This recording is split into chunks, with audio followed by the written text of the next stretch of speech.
Good day, ladies and gentlemen. Our program will begin in just a moment.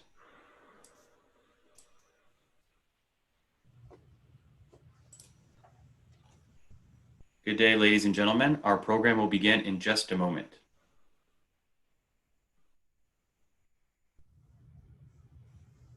Good day. Welcome to AJC at the Conventions 2020, AJC's virtual advocacy programming on the sidelines of the Democratic and Republican National Conventions.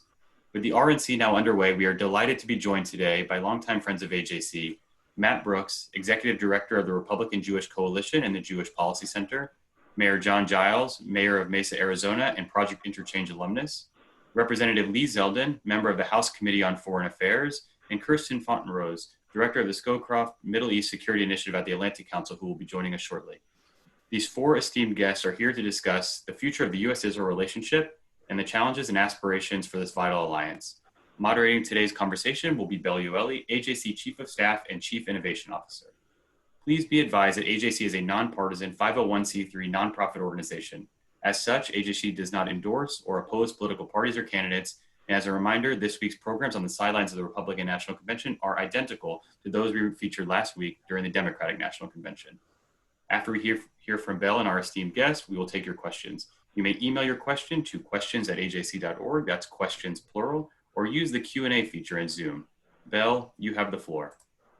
Thank you so much, Daniel, and thanks to our distinguished guests for joining us.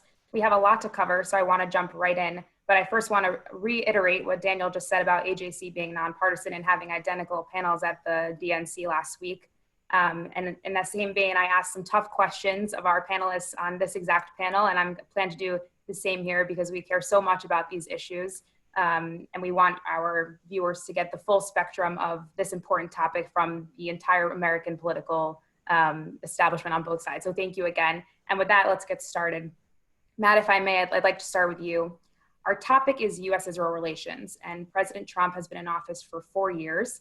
A lot has happened in those 4 years on the Israel front, and to some it might be more obvious than others, perhaps not, but we have viewers watching around the country and all over the world who care deeply about Israel and in fact, the U.S.-Israel relationship. What is the case in your mind for another 4 years of the Trump administration, specifically through the lens of the U.S.-Israel relationship? Thank you, Bel, and thank you, Daniel, as well. Before I start, I would really also like to thank AJC. Not only has it been an honor to participate during this convention, but also be part of the World Forum. The work that AJC does is so vitally important to the Jewish community, especially the work that you do in combating anti-Semitism around the world. So I am grateful for your time. I'm grateful for being included and for the incredible work of AJC. Getting back to the original question, I think it's not hyperbole to state that President Trump is the most pro-Israel president in history. It's not just Matt Brooks saying it or Congressman Zeldin or anybody else. It's actually Prime Minister Benjamin Netanyahu who said it in the White House. He is the most pro-Israel president ever to serve. And why is that? He is somebody who has made promises and he has kept promises. When he campaigned in 2015, he said he was going to recognize Jerusalem as Israel's capital and move the embassy. In fact, he did that, and I was honored, along with Congressman Zeldin, to be out there in Israel for that historic event. He said that he was going to end the disastrous deal with Iran, and he did that. He recognized Israel's sovereignty over the Golan Heights. He brokered the incredible historic peace agreement recently between Israel and the UAE. Unlike President Biden, who was part of the most anti-Israel administration ever in history, this president time and time again has demonstrated by word and by deed his commitment to the Jewish state and to the Jewish community. And so I think we've got a compelling story to tell heading into the campaign. I think there's going to be discussion in the speeches that you'll hear in the coming days at the convention, and I suspect the president may even say something about his commitment to Israel in his acceptance speech on Thursday. So we're looking forward to this campaign. I think I predicted it at the last Global Forum. Most of all, this President Trump is going to do better among Jewish voters than Thank you, Matt, and welcome, Kirsten, to our panel. Congressman Zeldin, I'll ask if you'd like to add to that. And I'd also like to ask you, following up specifically on recent events, obviously you're a member of the House Foreign Affairs Committee. So if you could give us your reaction to the recent UAE-Israel peace deal and potential news of more peace deals down the line with Israel's neighbors, how Republicans in Congress are viewing these developments and would like to contribute to seeing more types of agreements in the future. Well, thank you to Bell, AJC, all of my fellow panelists. It's great to be on with you right now for this timely discussion. This announcement was a big deal, even if you just look at it in the context of Israel and UAE. A full normalization of relations, the diplomatic consequences, tourism, energy, technology, trade, all sorts of other aspects of that relationship that really, if you're just looking solely from the lens of what this means for two countries, it's a very positive development. I believe it's also a positive development for what it may mean for Israel and other countries all throughout the region. This wasn't something that the day before a light bulb went off in the head of one of the participants with this announcement. This was a product of years of work, whether it was President Trump, Ambassador Friedman, Jared Kushner, Avi Berkowitz, Mike Pompeo, that list goes on. People were working hard on this, but they're also working hard to do similar stuff with other countries in the region. So maybe once that first country puts their neck out there, maybe it makes it easier for that next country. I think that it's primarily happening for two reasons that are different from a dynamic from just a few years back. One is there is just growing and growing concern about Iranian aggression in the Middle East. And the flawed Iran nuclear deal only led to Iran having even more money to do even more bad activities to destabilize the Middle East. And you see all these other countries start to become so concerned with Iran that they're starting to view Israel differently. And the second piece, and I kind of touched on it, is that it was important for the United States to make clear to these countries that this is important to us, for the United States to strengthen our relationship with Israel, to be able to help Israel in its efforts to protect itself against existential threats all around it. And also it's an ask on these Arab countries to go out of their way to strengthen that partnership, to normalize relations.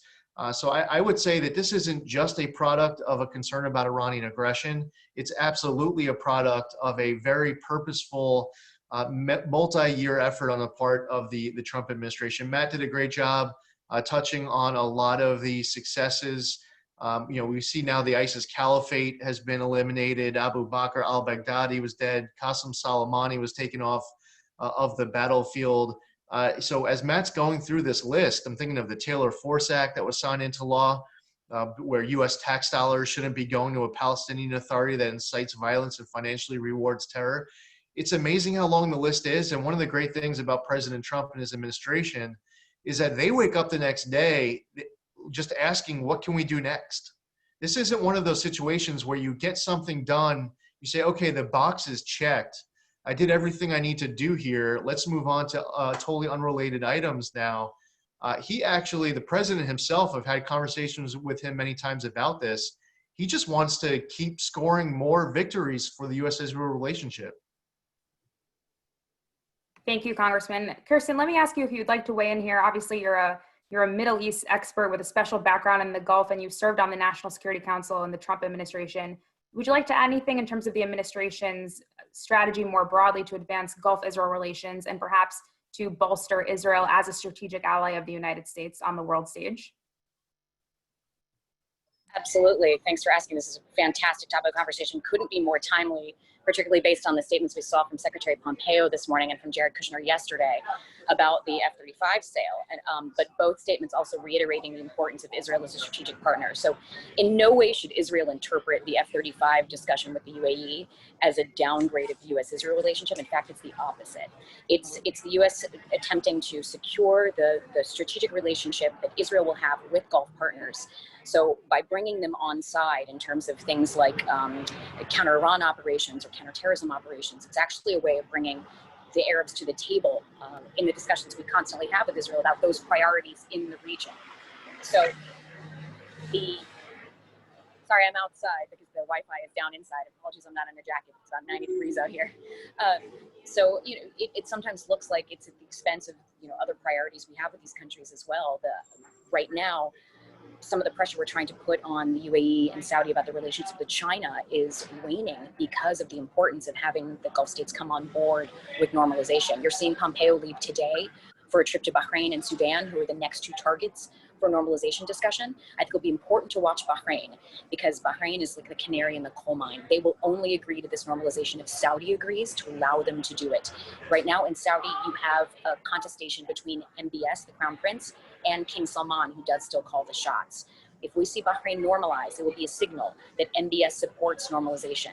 Saudi will not normalize while King Salman is in charge. So he will either have to abdicate, pass away, or be declared, unfit to rule in some way, dementia and the like. But if Bahrain normalizes, we should absolutely read that as a sign that MBS is in favor of normalization and that would be something he would do down the road when he is in charge. Thank you. And obviously, we could have a conversation just on this one part of the conversation, and we'll talk about that more in future panels this week. Mayor Giles, I want to come to you, but before that, I want to ask one more zoomed out question on the national scale. Matt, let me turn to you. And I think this is at the core of what a lot of our viewers are thinking about. We've obviously discussed President Trump's support for Israel, but some have argued, and you're not unfamiliar with this question or this perhaps critique, that the Republican Party and perhaps President Trump are politicizing Israel. Last week, he made the comment that moving the embassy was a nod to the evangelical base. He's made past comments about Jews and loyalty to Israel. And now, more recently, Secretary Pompeo will speak to the convention from Israel, which obviously has been heavily criticized by Biden supporters. Is Israel becoming a wedge issue? And is the Republican Party contributing to that dynamic? And finally, in the long run, don't we need Israel to be a bipartisan issue in order to guarantee this vital U.S.-Israel alliance? What a great question, Val. And this is something that I not only think a lot about, but I speak out a lot about. I may say some things that many of your viewers may find provocative, but I think that we have been under the illusion, not just this year or the year before, but I think for several years, maybe even decades, that there is strong bipartisan consensus when it comes to Israel. There is not. Unfortunately, the Democratic Party is not the Democratic Party of Harry Truman. It is not the Democratic Party of JFK. It's not even the Democratic Party of Bill Clinton anymore. It is the Democratic Party of Barack Obama, Joe Biden, Ilhan Omar, AOC, and it's very troubling. Even Congressman Zeldin's chairman of the House Foreign Affairs Committee, Eliot Engel, was defeated in his primary by a progressive Democrat who campaigned at times on saying that Chairman Engel was too pro-Israel. That's the new face of the Democratic Party. And so is it wrong in a political campaign for one party to talk about their support for Israel? I don't think that politicizes it. I think campaigns are about showing clear differences and showing contrast between you and your candidates, and you and your candidate and the other candidate. And I think it's important for the Jewish community to take a good hard look at where the two parties are respectively. On one hand, you have President Trump, who is clearly the most pro-Israel president in history. And I think, that is something we should feel proud to talk about, whether it's Secretary Pompeo speaking from Jerusalem and talking about the relationship between the United States and Israel, whether it's the incredible accomplishments of this president. It all stands in stark contrast to where the Democrats are today. And so do I think we should have strong bipartisan support for Israel? Absolutely. Unfortunately, I think the reality these days is very different. Thank you, Matt. Mayor Giles, let me turn to you now for a moment. We can focus on not just the federal conversation and U.S. government support for Israel, but on the local level. So you're in the senior leadership of the U.S. Conference of Mayors, and AJC is very proud to have a partnership with the conference. And in non-COVID years, taking mayors to Israel with our AJC Project Interchange, our institute that takes individuals to Israel to experience it for themselves. So for you, why was it important for you to go to Israel? And more broadly, why is it important for U.S. mayors to go to Israel? Well, I think we all understand that Middle Eastern peace is not. I mean, it's a local issue. In my community, I have constituents that go to synagogues and temples and mosques and evangelical churches, and all of them, are very passionate about this topic. And so for us to think that this is a discussion that ought to only occur in Washington D.C. and it's not something that our local constituents are concerned about at a local level is obviously not correct. So and then I think it's important to have advocates on this topic at the grassroots level as well. I since my opportunity to go to Israel, I've had countless opportunities, to interact with at a local level and describe to people how complex the situation is. I think, a lot of us are naive to think that there's clear-cut answers in these situations. And obviously, the more you become educated, the more opportunities you have to go and talk to experts and to see firsthand the complexities of the situation on both sides. You understand how difficult it is to resolve these issues, and more appreciative of any incremental progress you can see along the way. So I think it is important that we not isolate the discussions about this to a national level, but realize that really for us to have type of grassroots political support that's going to provoke change, those discussions need to take place at the local level as well.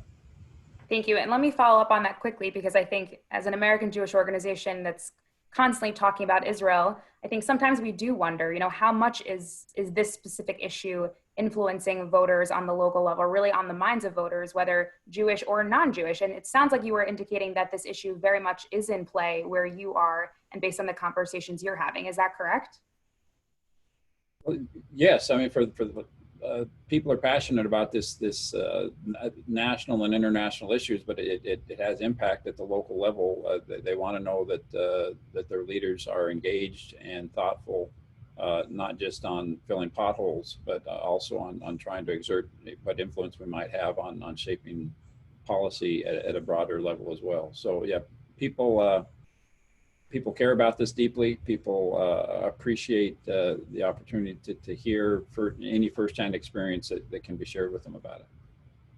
Thank you very much for sharing that with us. And I want to turn to another issue that has both national and local implications and is very important to us. And Congressman Zeldin, let me turn to you for this. And I'll preempt it by saying that there's a tendency, as I saw last week in our similar conversation on this topic, when asked about anti-Semitism or Israel, to point fingers at the other party immediately. And because we pushed on the Democratic side, I'm going to push on this side as well. So I hope no one watching takes offense to this. But we've seen several examples in recent weeks alone of congressional candidates, members of Congress, and others in the Republican Party with either associations to white nationalists or making comments, anti-Semitic comments that are troubling for the Jewish community. So I want to ask you, in your mind and within the Republican Party, is there a problem with white nationalism and potentially even anti-Semitism?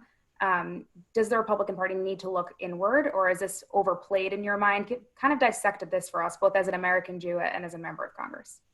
I personally haven't encountered any anti-Semitism within the Republican Party.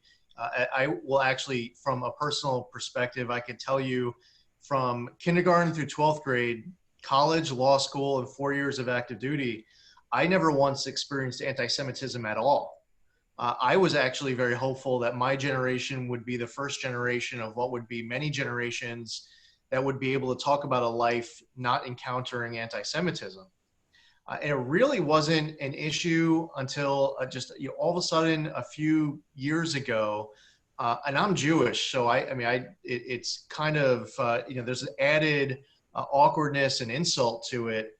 I probably, documented, have been called, a Nazi or Nazi sympathizer several thousand times, just from the documented standpoint.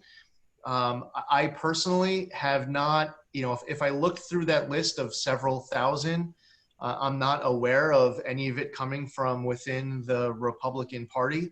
As far as the halls of Congress goes, this wasn't an issue. I spent 4 years in New York State Senate, and through my first 4 years in the U.S. House of Representatives, I didn't experience it inside the actual chamber until the beginning of 2019. And where at the beginning of 2019, the House passed a resolution almost unanimously naming a House Republican for comments that were made. That member lost his committee assignments. I mean, he wasn't allowed to even serve on the Small Business Committee. Yet I find myself on the House Foreign Affairs Committee, the Foreign Affairs Committee, with Eliot Engel as the chair, as Matt alluded to earlier.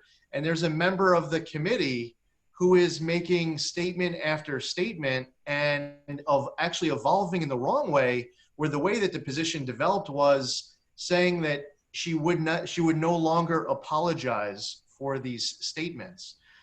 So that became an issue within the House Democratic Caucus the first half of 2019, because the Republicans had something to confront. We named names. There was a resolution that passed. That member lost his committee assignments. Now, we shouldn't have double standards. We shouldn't have moral equivalencies. What should have happened, and I'm sure if that member, and we're talking about Ilhan Omar, who was referenced earlier, if she was a Republican, I guarantee you that we would have passed a resolution that singularly, emphatically, forcefully condemned anti-Semitism. There would have been no moral equivalencies. That member would have been removed from her committee assignments. And it would have been basically a unanimous effort in doing so. So listen, with all of that being said, we're here, it's August of 2020. And in the weeks, the months, the years, the decades that are ahead, it is a point that is, I mean, it's just as critical of a message for Republicans as it is Democrats, as it is independents, that our ultimate goal is to give our kids an experience like what I had, K through 12, college, law school, 4 years of active duty. I want generations to be able to live their life not encountering it. And the last point, if you don't mind, and I was listening to the back and forth with the mayor, and the mayor's right about the local focus, is I'm hearing from coast to coast from college students talking about how in the name of the boycott, divestment, and sanctions movement, they're being targeted with blatant anti-Semitism. Not one, multiple professors putting up a map of the Middle East where instead of it says Israel, it says Palestine. So this is an issue that really shouldn't be it shouldn't be partisan from the context of our efforts to confront anti-Semitism. It shouldn't be partisan from the context of strengthening the U.S.-Israel relationship.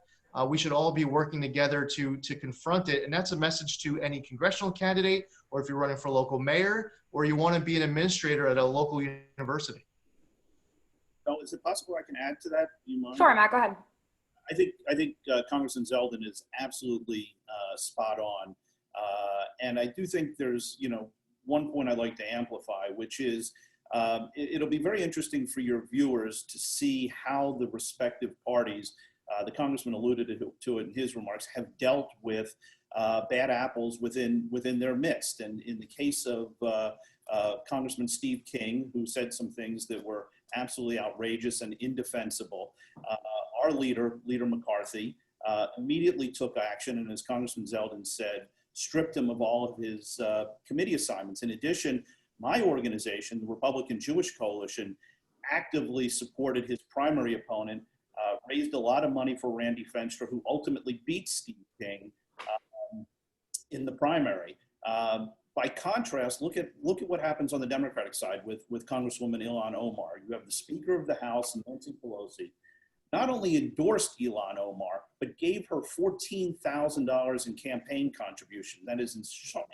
in sharp contrast to how Leader McCarthy has dealt with problems within his caucus. And the same thing goes for Haley Soifer and the Jewish Democrats. There was a viable, articulate, well-funded Democratic primary opponent running against Ilhan Omar. Unfortunately, he lost.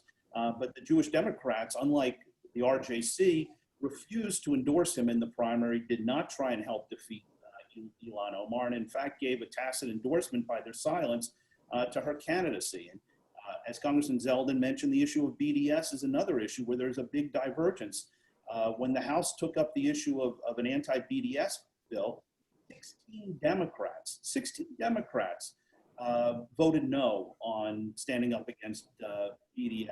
So I think that there's clearly some problems. There's no question anti-Semitism is on the rise, and like the congressman, I've been called a Nazi sympathizer, a capo, all of the above. Anti-Semitism is rising on the is rising on the right, and it's rising on the left. The question is, and what your viewers need to think is, which party is taking more aggressive actions to combat it? Thanks, Matt. Let me just ask you a quick follow-up, and forgive me if I mix up any of the details, but I know there was a situation in Georgia. I believe the candidate's name was Marjorie Taylor Greene, and just because that was a recent example, and she had posed with poster pictures with several white nationalists, and I believe supported some anti-Semitic conspiracy theories. How does the RJC react to situations like that? Is that a red line? How is the Jewish community supposed to react when candidates like that can be, do they have party support? Do they have establishment support? How should we analyze that? No, I appreciate the question, because again, that's another clear example where we did what was right. We put principle over politics. We actually, it is very rare for our organization to engage in a Republican primary, especially an open seat primary where you have two candidates running against each other. But in the case of Steve King, as I mentioned, we supported Randy Finstra, who will be the next congressman from Iowa, replacing Steve King. And in the Georgia race, we actually supported John Cowan, who was running in the primary and the runoff against Marjorie Taylor Greene. We made it very clear that her views and her affiliations were something that were inconsistent with our values, and we actually backed up our words with action and raised a significant amount of money and visibly endorsed her opponent in the runoff. Thanks, Matt. We appreciate you explaining that. I want to ask one more zoomed out political question, one more policy question, and then we will turn it over to audience Q&A. And for this question, I'd welcome multiple responses. So obviously every 4 years, the Republican Party believes that there might be a chance for a shift in the Jewish vote, perhaps leaning towards the Republican establishment. And I feel that our Republicans are constantly disappointed because that hasn't been the case in recent years. Do you think this year will be different? How do you deal with that phenomenon, considering that since the invention of modern polling, essentially, Jews have overarchingly identified with the Democratic Party? And in your minds, is there a case to be made for that to change? Perhaps Mayor Giles, if you'd like to start. Well, that's a great question. I think we're all going to be fascinated to look at the autopsy of this election later and wonk out on these kind of questions. I think this recent announcement of the normalization of relations with UAE is going to help that in that argument. I think it's been so long since we've seen some tangible progress made in Middle East peace that I'm not Jewish, but I would think that the Jewish community, regardless of their political leanings, have to recognize that as a substantial achievement. So I would think it's certainly going to help. I don't have a crystal ball. I don't have my finger on the pulse of national Jewish political sentiment, but it certainly didn't hurt. Congressman Zeldin? Yeah, listen, I've actually had some conversations with Matt Brooks about this through the years. So, you look at, and Matt can correct me if I'm wrong because he studied it closer, but I believe it was around mid-'80s. What was it, 84, Matt, when Reagan got about 40% of the Jewish vote? It was about I think H.W. Bush got about 12%, and then it slowly went up to about 32% with Mitt Romney in 2012, and then mid-20s with Donald Trump in 2016. So that's a little bit of the rough historical analysis as far as the Jewish vote for Republican presidential candidates. When we were talking earlier, really over the course of this call, of all the different things that President Trump has done to strengthen the U.S.'s relationship, as well as some of these other topics that are coming up, there's absolutely room for growth. I would point out that once you get to a certain point, you happen to have a lot of Jewish voters who are loyal Democrats. They have made a pledge that they will vote Democrat. They only vote for Democratic candidates for president. Some people prioritize totally different issues. I'll talk to a Jewish voter, and if you ask them, what's your top 5 issues, it's possible that if I ask them for their top 15 issues, they might just not mention Israel. And I'm not painting everybody with one broad brush. I'm just saying that there are voters out there who prioritize very different issues. And for a combination of those factors, and I'm kind of oversimplifying that aspect of the analysis, I think it starts off with that, that 25 to 40% range of votes that are out there to compete for. And then to go even further than that, you start to converse with Democrats who may not be open-minded to the Republican candidate. Period. By the way, there are Republicans who won't vote Democrat. This is a piece that applies on both sides. And then you start getting to other priorities unrelated to just about anything that we spoke about. Not saying that they don't care about them. I'm not saying that at all. I'm just saying it's not popping at the top of their list. Absolutely. Matt, before I go to Kirsten for one more question, do you want to add to that at all? Yeah, if you don't mind. Look, I'm gonna give 2 spoiler alerts today to your viewers. Number 1, we will not get a majority of the Jewish vote in this election. Number 2, President Trump will get more votes and increase his share of the Jewish vote in 2020 than he did in 2016. I absolutely guarantee that. And in fact, the RJC is spending $10 million to have the largest outreach effort ever undertaken in the Jewish community to help make sure that the Jewish community increases its share of the vote. But the reality is as Congressman Zeldin said, is we have room to grow. We don't need to get a majority of the Jewish vote. There is no question that this election is going to be a nail biter. It is going to be an incredibly close election. And as we saw in Florida, Florida is a terrific test case example for us. Ron DeSantis won the governorship in Florida with 40,000 votes over Andrew Gillum.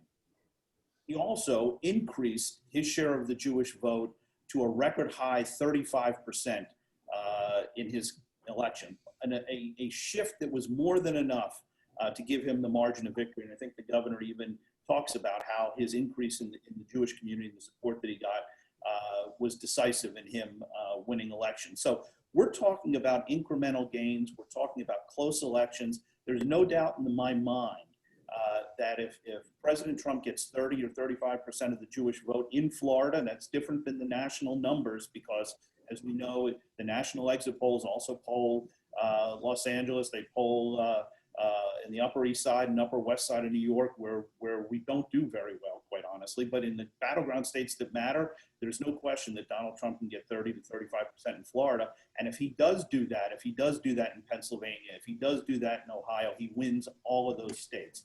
It's impossible for the Democrats to win in a close election if we're getting 30 to 35% of the Jewish vote. We saw it with Governor DeSantis, and I think we're going to see it again in 2020.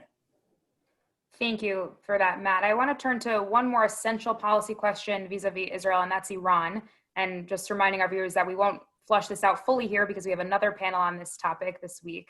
But Kirsten, if you're there, I'd love to ask you, there are those who say that while the Trump administration has taken a strong stance on Iran, what ultimately was aiming for Iranian isolation perhaps has resulted in U.S. isolation, demonstrated most recently as the Iran arms embargo expiration approaches rapidly in October. And perhaps, could the U.S. have approached this issue differently? Ultimately, what will this look like in the next 4 years if we can't work with our allies as clearly on this important issue and we don't seem to be on the same page? I would love to hear your thoughts on that.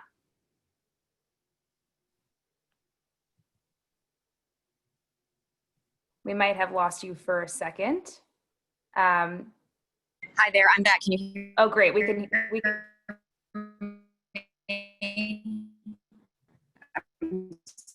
We can't hear you, but this such as Zoom. We'll give it a second.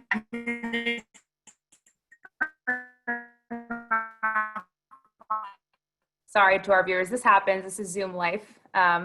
I'll try once more. Go ahead, ask again. I heard stay on. I'm not sure why it's disconnecting. Go ahead. Okay, sorry. Did you hear the question or you need me to repeat? Can you hear me?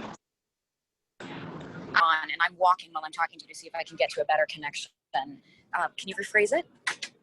Okay, basically we wanted to ask, can you hear me now? I just want to make sure. Yes, I can. Okay, great. We can hear you loud and clear. So basically the Trump administration on Iran, it seems that right now the US is a bit isolated in its position, particularly with our European allies. You know, how has the Trump administration approach to Iran been working so far? You know, what will that look like in the next 4 years when we're not exactly on the same page with our allies? If we have another Trump administration, you will see increased maximum pressure over the next 4 years. In fact, I would say we would be potentially looking at unilateral action, not necessarily in terms of kinetics, but I think we'll be making decisions about what we do vis-a-vis Iran without a whole lot of talking to some of our transatlantic allies, for example. We will be taking into account what Gulf partners think, and we will be talking to Israel before we make big decisions on Iran. But you can expect maximum pressure to continue. The feeling is that while it looks like maximum pressure has not succeeded in making Iran sort of come to the table or crushing them, and their economy hasn't fully collapsed, that we are very close, and the signs that we see about that aren't always things that can be discussed publicly.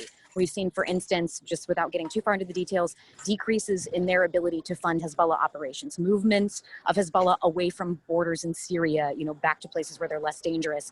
We've seen, obviously, opposition groups inside Iran. We've seen a definite decrease in their planning since we took out Qasem Soleimani. There really are indications that the campaign is having an impact on how Iran is making decisions. And you can absolutely expect that to continue in a second Trump administration. I would even say that if a Biden administration is to get back into the JCPOA, you're going to see them have to revisit their calculus, because we only have until June of 2021 to make an impact. In June of 2021, the Iranians go to the polls and they elect a new president. And right now, every intent is for them to elect a hardline president. The regime in Tehran has no interest in coming to the table for a deal. They just say it because they want Biden elected, but they actually have no interest in a real deal. So they will take the little bit of sanctions relief that a Biden administration would offer as a goodwill gesture, and they will milk it to stay alive economically, and they will slow roll any sort of negotiation process, whether on the nuclear deal or on their proxy activities and ballistic missiles.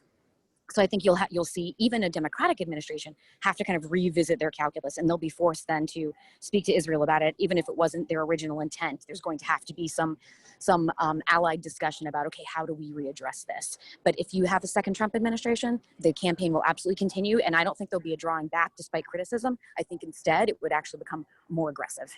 I hope you could hear that. We could. Thank you so much, Kirsten. That was very thought-provoking analysis. Congressman Zeldin, I wanted to give you a chance to weigh in as well in case you'd like to add anything. Those were a lot of fantastic points. And while France, Germany, UK, Russia, China are all important countries in the context of the future of relations with Iran and the efforts to prevent Iran from having a nuclear weapon, it's also important the opinion, the positions of Israel and some of these other Arab countries actually in the Middle East. We tend to put all of this weight on a nation like France. And by the way, it's important context and part of the calculation and discussion. But what we're seeing in the Middle East is that basically just about every other country in that region, some more than others, are growing increasingly concerned with Iranian aggression. It goes all the way back to the beginning of our talk here, where some of these nations are viewing Israel differently. That's how concerned they are with Iranian aggression. I agree with what was just said about there being basically Iran and others trying to take a knee until November 3rd to see what happens. But I believe that we are absolutely right for withdrawing from the fatally flawed Iran nuclear deal, pushing back on Iran's bad activities.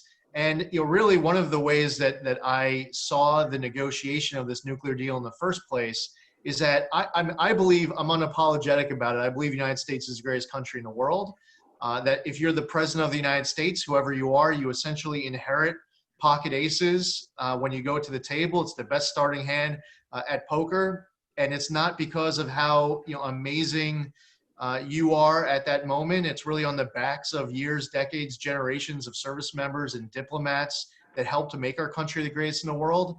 And I view Iran as a nation that goes to the table as really inheriting the worst starting hand of poker. It's the 2-7 offsuit. Now, as a negotiating strategy, the Obama administration told Iran, okay, you play our cards and we'll play yours. That was like a negotiating strategy at the table, and it didn't make sense to us. And what I love right now is that we're treating Israel like Israel and Iran like Iran, as opposed to getting wires crossed the other way around. As far as handicapping the future of the nuclear deal, it seems like the world is waiting for November 3rd. As Kirsten just pointed out, Iran is going to be wanting to get past the leadership in charge, is going to want to get past their next election. And the right strategy isn't to be weak towards Iran. That's not, what might work for rhetoric or domestic politics is not what works with Iranian hardliners. They respect strength, not weakness. We don't want war. We want to avoid it. And that's why we can't be silent. That's why we have to be strong. And we have to use the different instruments of national power, diplomacy, information, economics, included, and most important, to not walk back on maximum pressure, but to increase it more effectively and continue to build more partners in that effort. Thank you, Congressman. Obviously, AJC will be watching the Iranian issue very closely, as we have been, not only as it relates to Israel, but in terms of American leadership on the world stage, no matter which administration continues or a new administration comes into power. So we shall see. And with that, I'm going to turn it over to Daniel for audience Q&A. Thank you, Bill. And since you were talking about U.S. global leadership, I want to start with a question from AJC President Harriet Schleifer. Again, to you, Congressman Zeldin. She's asking if, in order to maintain the U.S. as a global leader, would you endorse strengthening the State Department with more robust staffing? Well, first off, the State Department should always be organized in the most effective, efficient way possible. And the State Department is going to include, political appointees, and it's going to include career diplomats.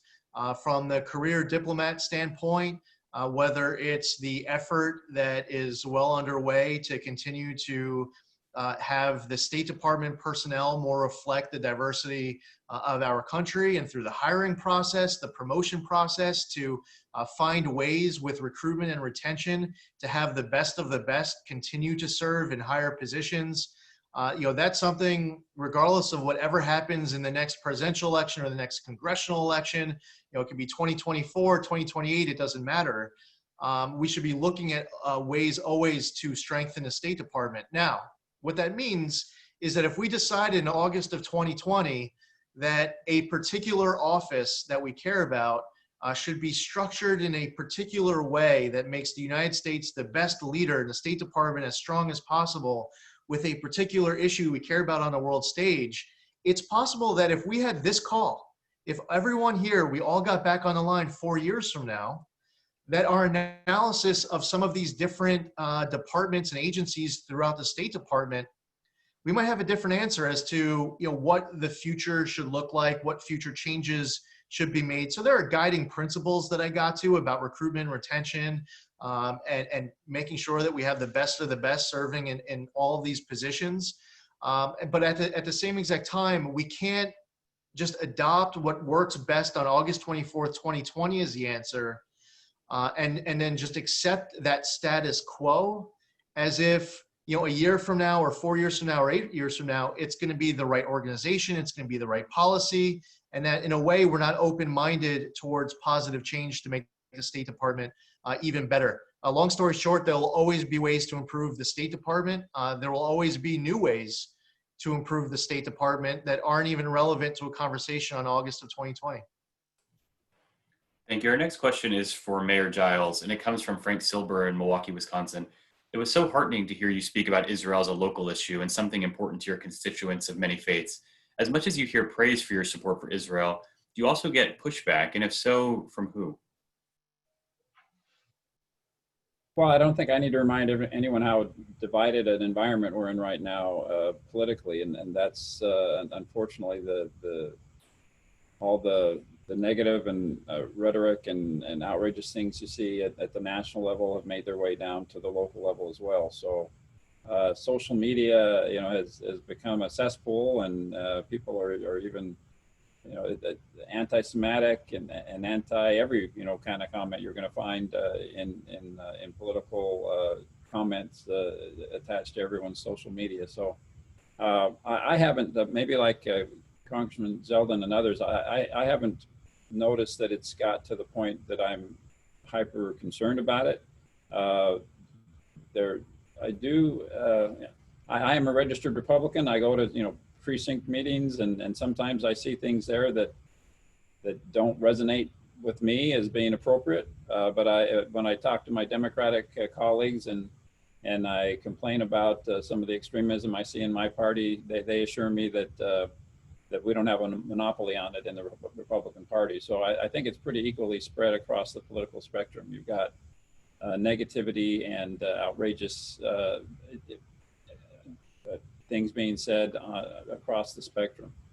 So I don't, to answer one of the questions that was asked earlier, yes, I think we do have a problem in the Republican Party with extremism, but I honestly think it's just as evident with those who don't have a political affiliation and with Democrats as well. So I think it's a problem everywhere. We need to address it as a nonpartisan, bipartisan issue. Thank you, Mayor Giles. I want to stay with you. We have another question from Phil Stewart in Phoenix that asks, you traveled to Israel with AJC. Was it your first visit? What were your impressions? And are there any sister city relations between Mesa and an Israeli city? There are currently no sister city relationships, although that was raised during the course of that trip, and we'd welcome that. That was my first and only trip to Israel. It was, and when you go with AJC, I have to say the focus of the trip is, it's very much a learning experience. It's not so much a tourism experience as it is, you go to study. And we met with political leaders, we met with journalists. The focus was, it was a crash course. I felt like I should, apply to get continuing education credits, as a result of going. And you just can't, unless you're firsthand, you just can't get an appreciation. But like I've said countless times to people as I've talked about the trip, I had my own opinions about the two-state solution, about the plight of the Palestinians, about all of the things that we hear so much about in discussions, and my knowledge on those topics was dramatically increased, but my answers to the questions of what should be done became had less conviction, because the more you learn, like I say, the greater your appreciation of the complexity of the situation. And so I'm not a bigger advocate for one side of the argument or another after having had that experience, but I do know a whole lot more, and I'm able to discuss and explain to people why it's so important. So it was a very valuable experience for me. Thank you. Our next question is for Kirsten, who I believe is still with us via audio. And this question comes from Melanie Nelkin in Atlanta. Kirsten, understanding that the U.S. relationship with Arab and Gulf states is crucial when it comes to Iran policy, can you please address the transatlantic relationship and the importance that the EU countries play in Iran policy as well? I'm going to be completely frank. As much as I am pro-transatlantic relationships, the countries in Europe have almost no impact on the current administration's thinking on Iran. That will be a 180 change if you have a Biden administration. One of Biden's big tenets is about reinvigorating the transatlantic relationships. And there's so much pressure from Europe on Biden's campaign to come to a renewed JCPOA with Iran that they will figure greatly. But in a new Trump administration, the transatlantic countries have almost no voice. They're seen as not carrying their weight and not doing enough burden sharing, either within NATO or within the Gulf itself, and kind of always asking the U.S. to do the difficult things. They'll call and say, will you please have MBS stop the war in Yemen? And when you walk them through about 1,000 different reasons that doesn't make sense as much as it sounds, we can get into into that if anybody's curious offline. But they never really have reasons to back up what they're asking for, other than just it's difficult for us politically at home. And that's not a good enough reason for this administration to change policy, and that includes on Iran. So right now, they almost have no voice at the White House. I'm just being very frank. I hope this is, this isn't shared broadly, but unfortunately, that's true. There's a great relationship, obviously, with the UK and with France, not so much with Germany right now, for instance. But and they've come around a bit on Iran. We saw them at the last UNGA in person. France, UK, and Germany publicly stated that they understood that the Abqaiq attack in Saudi Arabia was masterminded by Iran. And that was a big deal, having these countries actually come out and say, we're holding Iran accountable. So they tend to not figure because they tend to be immovable on it, and it's for domestic political reasons. And again, that's just not something we should have to worry about here. Daniel, let me just quickly follow up on that, because also Congressman Zeldin touched on this. Kirsten, I understand, obviously, you're giving us your analysis on how things are, but, in your expert opinion, we have viewers who are asking about global leadership. Is that a sustainable model? Obviously, that's going to affect, how the Trump administration deals on the Iran issue, but there are more issues at stake here, not just on Iran, but more broadly that we have to work with our European allies. So, obviously the administration is taking a certain approach. And as Congressman Zeldin said, each president moving forward will inherit those relationships and, potentially damage done with those relationships. So in your opinion, is that sustainable, even if it's working on this particular issue? Is that the direction that we want to be going toward?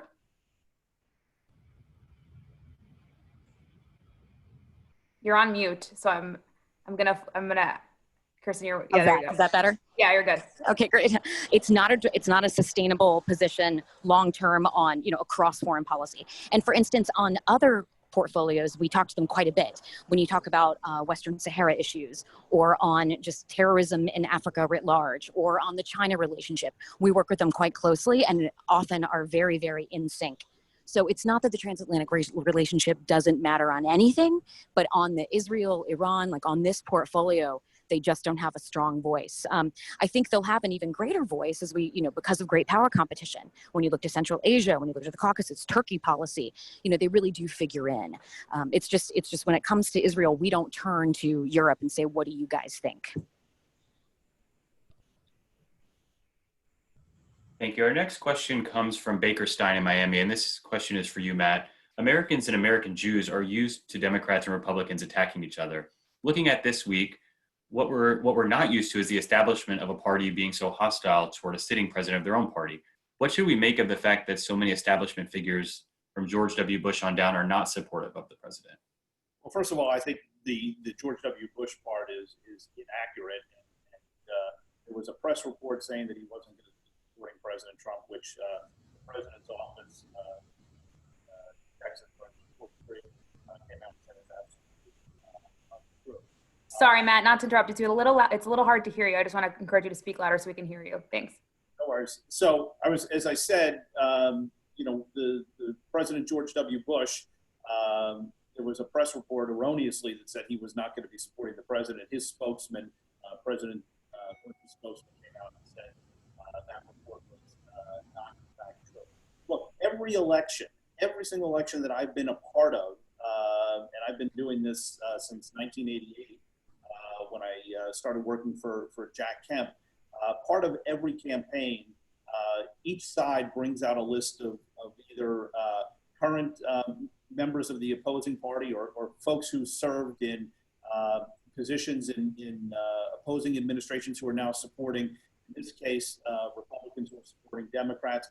We're going to come out with a whole list of Democrats and Democratic leaders who are supporting this president. That's a tactic that goes on. Look, the people who are against President Trump now in the Republican Party were against President Trump in 2015 and 2016. And I think that's just part of the natural political process. And, both sides roll these folks out every 4 years, and we're seeing it again this year.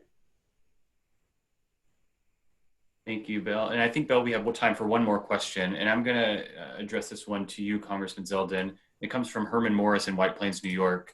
I am eager to explore constructive ways in which Democrats and Republicans can work together on Israel-related legislation. Are there currently any pro-Israel bills that both Democrats and Republicans support? Yeah, I would look at S1, which is now a Senate-passed bill. One of the things that when you're in the majority of a chamber, you get to do is you pick what the first 10 bills will be of each chamber. So there'll be HR1, HR2, HR3, Senate 1, Senate 2, Senate 3. Well, there's a Senate-passed bill to combat the BDS movement, and it doesn't just do that. It also takes action towards Assad in Syria. It has support for the funding that we provide to Israel, as well as the alliance and the work with the partnership with Jordan. So this legislation, though, includes a key component that has teeth to help tackle the boycott, divestment, and sanctions movement. Last summer, and Matt referenced this vote earlier, there was a House-passed statement made. It was a resolution, which is just basically a statement opposed to the boycott, divestment, and sanctions movement. I think it's great for the House to make a statement. I think that we should wake up the next day deciding, well, what can we do to actually pass something with teeth? That bill passed with a very, very large bipartisan vote. And if it came for a vote in the House of Representatives right now, it would pass with a really, really large bipartisan vote, and it would get signed into law. But on top of that, the partnership has also included work on issues like everything from PTSD research to trying to get the Lebanese armed forces to disassociate itself with Hezbollah and Hezbollah's influence on both the political and military end in Lebanon. And I'm giving you just a couple of examples there. But I remember when we had the president signed his executive order towards the end of 2019 to combat anti-Semitism. There were Republicans and Democrats from Congress who were present at that announcement. There are allies who we can work with on the other side of the aisle, and I hope that, and I would love to do, for all of us on this call, to do everything in our power to to help those members, to take the lead in the Democratic Party and to be successful, in establishing positions and policies, and getting them over the finish line, these key legislative wins. Regardless of whether, say this November 3rd, regardless of whether Republicans or Democrats are winning House or Senate races, at the end of the day, one party is going to be in the majority and the other party is going to be in a minority. And I, as a Republican, would like for as many of my colleagues as possible from the Republican side of the aisle and the Democratic side of the aisle, House and the Senate, to be all in and doing everything that they can to help get these legislative wins over the finish line. But I would, just keeping it as short as possible, I would just point you to S1. It's already passed. It would pass the House tomorrow with a large bipartisan vote, something for everyone on this call to be proud of, and it would get signed into law.